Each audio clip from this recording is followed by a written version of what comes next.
just got my Jeep serviced, and right now I'm heading out. Heading to Jeep. I'm just commuting on Uber. I don't usually take an Uber, but Morris didn't have any sleep, so she's not fit to drive. I'll be out there going to Jeep now. Also, I don't have any content again for today, just like any other day. I'm sorry about that, but well, I'll try to improve on my Ubers here. Gotta go.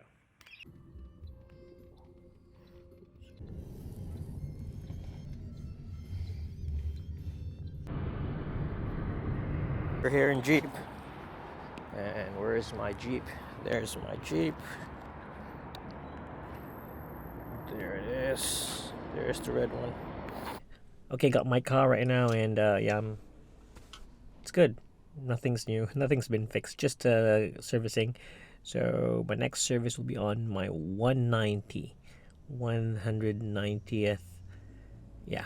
So I just did around 15,000 kilometers in less than 6 months.